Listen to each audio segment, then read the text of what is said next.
Kasi yung panahon guys, no? Grabe guys, very possibility.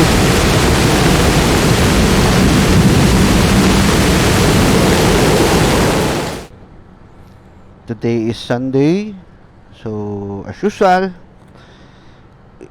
it's our chill mode, or shall we say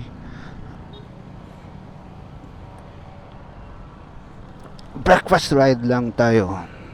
Going to Don Salvador Benedicto. Yung weather today dito sa Negros is maulan, so very challenging siya ngayon.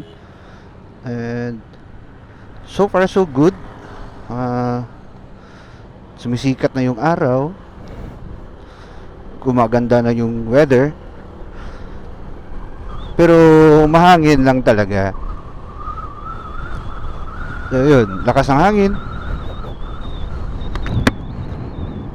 So hopefully pag akyat natin mamaya sa Don Salvador is ganito lang din sana yung weather today. So breakfast ride lang tayo going to Don Salvador Benedicto. Again, welcome to my channel, Studio Kit. Sa channel ko is dito natin pag-uusapan about photography, motovlog, travel, tsaka ini-introduce ko dito yung ano yung mga magagandang lugar dito sa amin sa Negros. So what you're seeing right now is ito yung place ko. Dito akong lumaki. Ito yung San Carlos City. So maliit lang siya na town, maliit lang siya na city. Part siya ng Negros Occidental. So itong way na to is going to ng ano, yung city hall namin, yung parang uptown. Yan. So may mga establishments na dito tulad ng McDo, Jollibee, City Mall. Pero maliit lang siya na city. So halos lahat dito is magkakakilala lang. Yan. Ito na yung ano, yung parang business district ng San Carlos City. So wala pa siyang masyadong mga buildings, konti pa lang. Pero hopefully sa mga susunod na years is makikita na dati dito yung mga nagtatayo ang building. So yung nakikita nyo sa harapan, yan, yun yung city hall namin dito sa San Carlos City. Yan, ang lapad ng mga lupain dito, pero naka-ready na yan sa mga establishments or sa mga company na gustong magtayo dito. Ang sabi nila is may mga ano na daw yan, parang may mga owner na daw yung mga vacant lot dito, mostly. Ito yung City Hall. Tsaka yung yun, may nagtatayo nagtayo na ng isang building. Yan, yun yung Maria Awani Hotel with their expansion. Ito yung parang isa sa pinakamalaking hotel dito sa San Carlos, yung Maria Awani Hotel.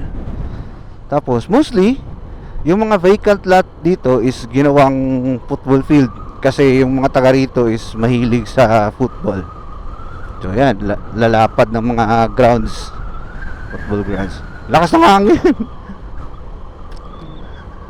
So ayan, welcome to my channel again, Studio Kit. Sa channel ko is mga pag-uusapan natin dito is about photography. Si-share ko sa inyo kung ano yung mga experiences ko bilang isang freelance wedding and lifestyle photographer.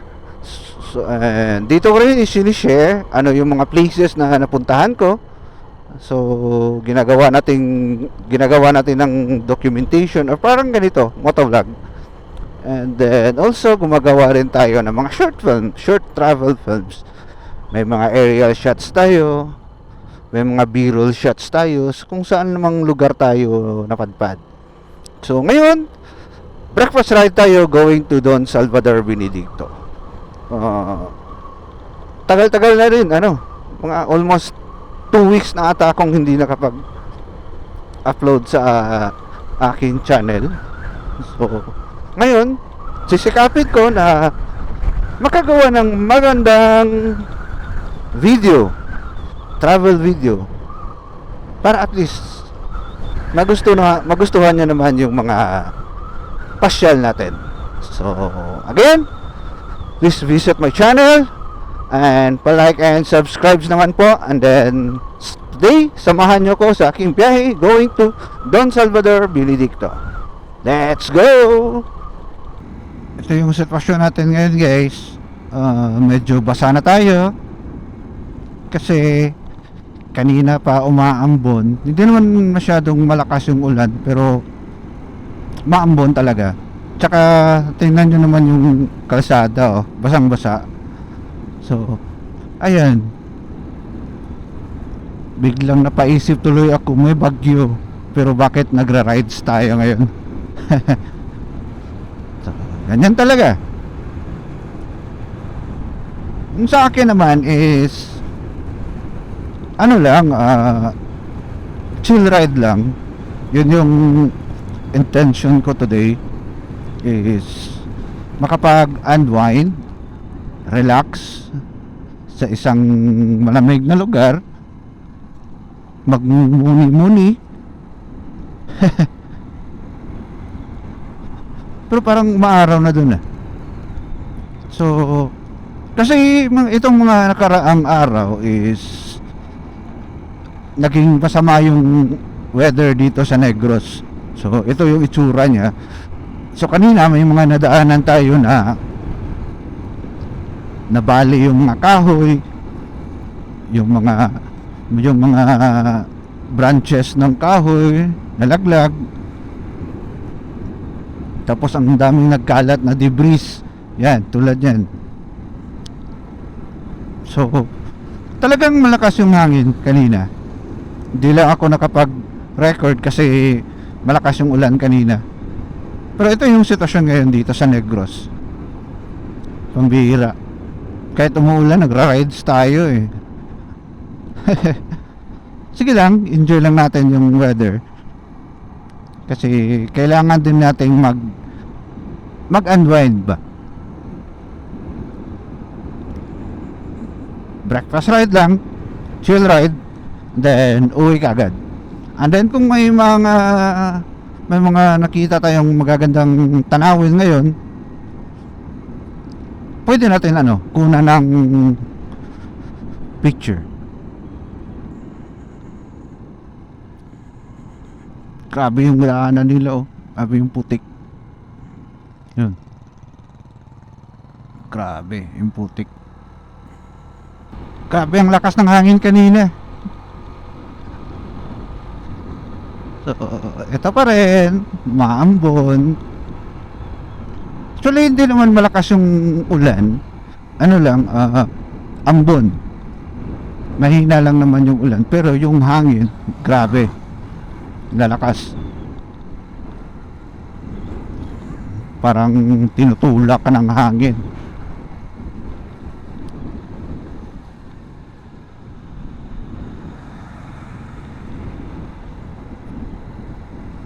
Brand out din pala dito, tulad sa amin. Full day yung brand out kasi sa sa bahay. Kaya naisipan kong mag-rides today kasi ayun, brand out.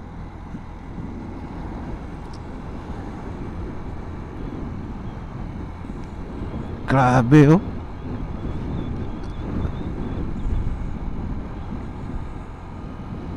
May mga nagkakalat na mga debris.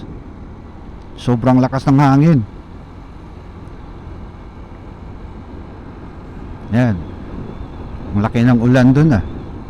So, talagang hanggang dito lang talaga tayo sa Don Salvador. Di tayo pwedeng lumagpas. Uy, lakas ng hangin.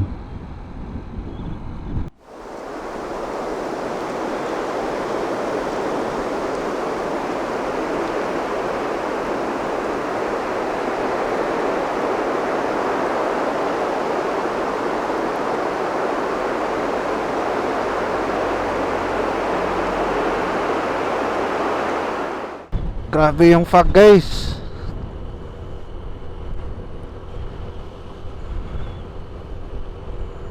Ayun, nakapag-breakfast na tayo. So, tuloy lang natin yung biyahe natin. Dahan-dahan lang tayo kasi madulas yung kalsada, tsaka malakas yung hangin, tsaka zero visibility. Yun, no?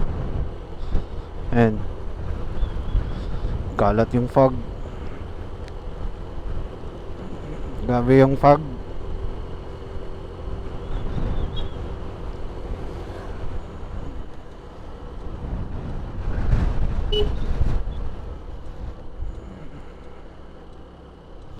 Ulan na naman. Hey guys, zero visibility. Yan, kung nakikita nyo. Pambihirang buhay ito, oh. Ba't tayo nagra-rides? Ganito yung panahon. Sobrang lamig. Yun. Yan. Ganda ng ano. Ganda lang kasi pagmasdan ng nature, di ba? Pag ganito na yung ano, yung eksena, parang ma-amaze ka sa isang lugar, tapos ito yung binigay sa iyo na sitwasyon. Ma-amaze ka. At the same time, ano lang, careful lang sa pagbabiyahe kasi basa yung kalsada, malakas yung hangin, tapos ang ginaw. So presence of mind lang talaga kasi zero visibility. Yan. Pero nag-enjoy ka. Yun lang yung maganda. Uy, waterfalls, oh. Yan. So ini-enjoy na lang natin yung biyahe natin today kahit ganito yung weather. Nag-enjoy pa rin tayo. Yun yung mahalaga. Ni-enjoy natin yung panahon. Grabe na to. Zero visibility. So kapag ganito yung kalsada, yung technique ko is tinitingnan ko lang yung mga lines. Yan. Tapos nakailaw yung headlight ko. Pero hindi ako naka-hazard, kasi may tail light naman tayo eh. Tapos pag may nakasalubong ako, ayun, diskarte ko is nasa gilid ako ng daan. Yun, no? Grabe yung kalsada. Grabe, zero visibility, guys. Dito lang tayo sa gilid.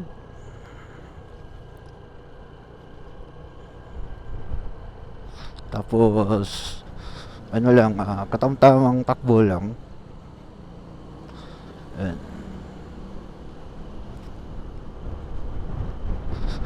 Kasi pag titingnan mo sa unahan, talagang wala ka nang makikita. So talagang ano lang, pag takbo mo is sa gilid ka lang.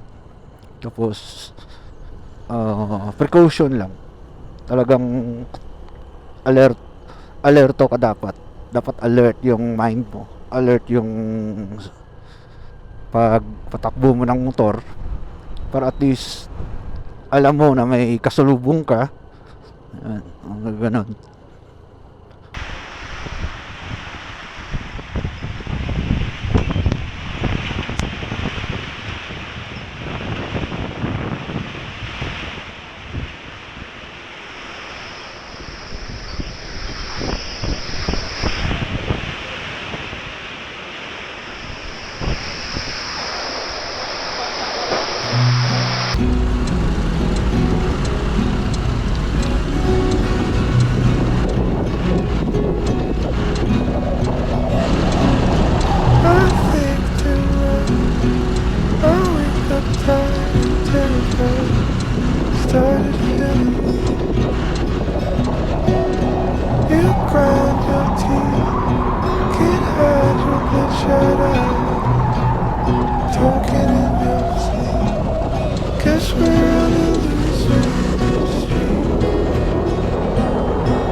like